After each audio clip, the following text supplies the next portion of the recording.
Grade 5. You can open your study guides at lesson 7 and you will see that the topic there is birds. We're going to have a discussion on birds. I'm going to read you an information text on birds. But first of all, before we start, let's have a look at the bird on that page, on that first page of lesson 7. I am sure that you will definitely know what kind of bird this is. We see this kind of birds on the farms here around us. On our way to Vredenburg, we will see these birds on the lands. All right. What can you see? What do you see there? This is rather a large bird. We can see that. It has long legs. It has long feathers, tail feathers, and it has a sharp pointed beak, or we can say, yeah, it's a beak, and it is in the color of this bird is gray and black in the picture. It's not a colored picture, but this is the color of the bird in our books. Do you think this bird can fly? I don't know. What do you think does this bird like to eat? Let's see. You're going to listen to the information. On the next page at activity 98, there are 4 questions. I want you to take your pencil, and while I'm reading, you can just dot down a few answers there that you can use when you answer the questions in your writing book. All right, let's start.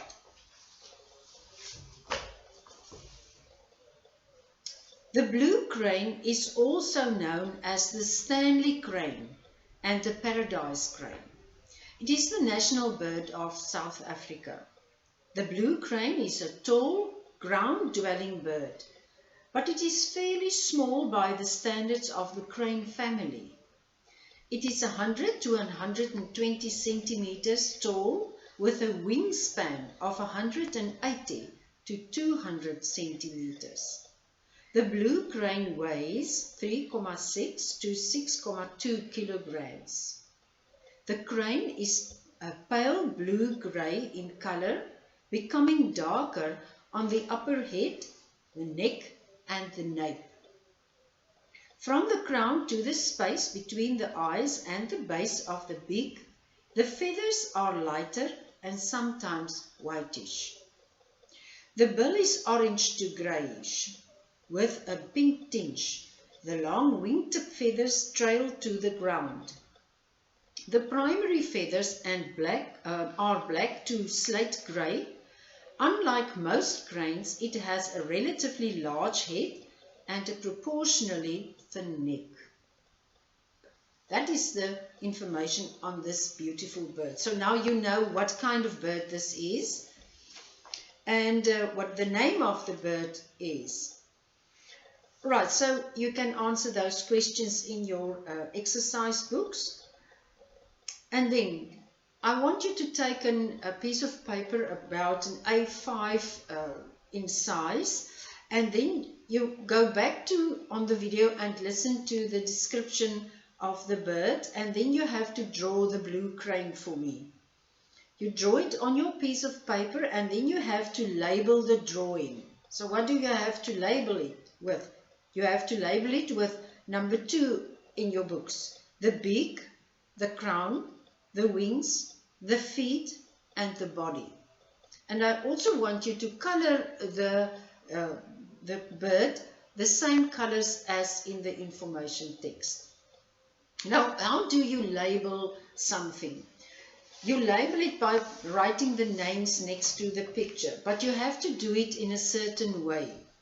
You have to use your pencil. You have to use a ruler to draw straight lines from the picture to the right-hand side of the picture. Write in lowercase letters. For example, no capital letters in the labeling. Label it on the right side of the picture. So the picture is on the left side and all the labeling is on the right side. Do not use plurals. All labels should be in line with one another. So all the labels must start at the same place. The next label must be in line with the label just above it. And your picture must be drawn very neatly and the writing also very neatly. This is how you label your picture. Alright, now we come to classification. What is classification? When do we classify objects? If you have a box of Smarties or a packet of jelly tots and I tell you to throw out all the jelly tots on top of your table and you have to classify them, you will sort them according to color. If I give you a bin full of toys and I ask you to classify the toys for me, you will probably classify it between toys for boys and toys for girls. So that is what we do. We put it in a certain order according to what we use it for. So classify means to arrange or group some things into classes or categories according to the qualities of the characteristics they have in common. So that is how you do that. Now on your next page you will find pictures of birds. So we are going to do the classification of birds according to what they eat. Now I've asked you what do you think a blue crane will eat? And after I've read to you the next part of information, and you will find that you will know how to classify the birds on the next page, and then you can see if you can classify the blue crane between this qualities that I'm going to read to you now. Herbivorous birds only eat plants, fruit, roots, berries and tree seeds. These birds are important to the Earth's ecology since they eat vegetation. Also, herbivorous birds are crucial in the food chain since they are food for carnivorous and omnivorous animals. Okay, those are herbivorous. They only eat plants, fruit, roots, berries and tree seeds. What is carnivorous birds? They eat other animals. These are often called raptors and make up a large portion of all bird species. They eat everything from fish to rodents to carrion to other birds. These birds are identified by their sharp beaks and claws, which are specially adapted to grasping prey. So now you've heard about the herbivorous and the carnivorous birds. So herbivorous and carnivores being those that eat plants, and carnivorous birds being those that eat other birds or other animals.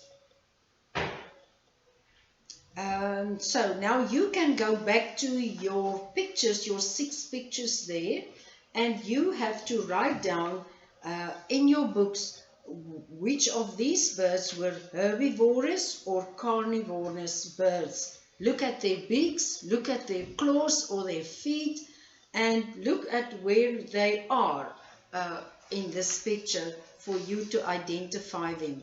Then you have also to classify them by small, medium or large birds. Are they very colorful or are they not very colorful? Right, that's the listening part. In the next video we are going to do the reading and the comprehension part.